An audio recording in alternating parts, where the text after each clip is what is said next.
Bom, a posição dele é 0 e 0. Só que se eu colocar, por exemplo, na posição y menos 50, ele vai aparecer mais acima.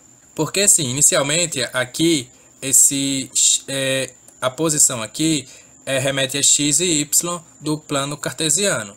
Só que aqui nesse programa, o plano cartesiano ele funciona de uma forma diferente.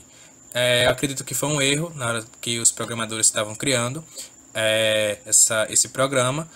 No caso, o Mugen, né? Os criadores do Mugen, eles cometeram esse erro, porque o negativo aqui do y significa que vai para cima e o positivo vai para baixo. No plano cartesiano é o contrário, mas o x aqui está certo, beleza?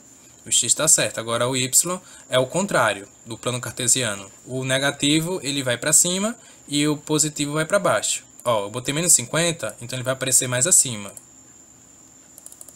Primeiro round. Se matem, vagabundas. Ó, ele ficou mais alto. E se eu colocar 50, ele vai aparecer mais baixo. Primeiro round. Se matem, vagabundas. Ó. Então, existe esse erro aí do programa. O eixo y, ele é o oposto do plano cartesiano. Mas eu posso colocar aqui 0 e o eixo x, que é esse primeiro aqui, se o valor for positivo, vai para frente. Se o valor for negativo, vai para trás. Por exemplo, se eu colocar 100, ele vai aparecer bem na frente. Primeiro round. Se matem, vagabundas. Se eu colocar 300 negativo, ele vai aparecer bem atrás. Se me atacar, eu vou atacar. Se matem, vagabundas. Ele apareceu, só que ele tá bem atrás aqui, ó. E eu invoquei 2, ó. Depois de 500 ticks ele some. Que no caso é esse remove time que eu coloquei no início. Bom, esse post type, eu vou colocar 0 aqui de novo, certo? Para voltar à posição original. Esse post type é onde ele vai aparecer. No caso, a referência que ele vai pegar para aparecer nessa posição aqui. No caso, o TAP1, ou seja, a referência vai ser o player 1, certo? Então ele vai aparecer na posição 00 do player 1. Só que se eu colocar o player 2, ele vai usar como referência o oponente, ó. Primeiro round. Se matem, vagabundas. Olha, apareceu na posição 00, mas foi do oponente, ó. Se eu ficar mais longe, aí. Certo? Ó, aparece aqui do lado do oponente.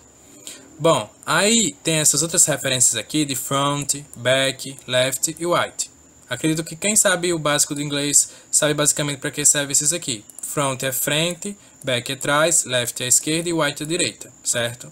Então aqui é em referência ao background, certo? Ao stage aí do Mugen. Vou retomar aqui agora o P1 e aqui o facing é basicamente a posição que o explode ele vai aparecer. No caso, se ele vai ficar de frente para o personagem ou se ele vai ficar de costa. Por exemplo, aí.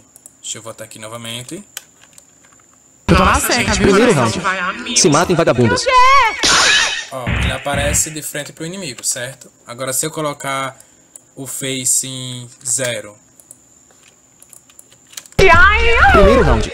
Se matem, vagabundas.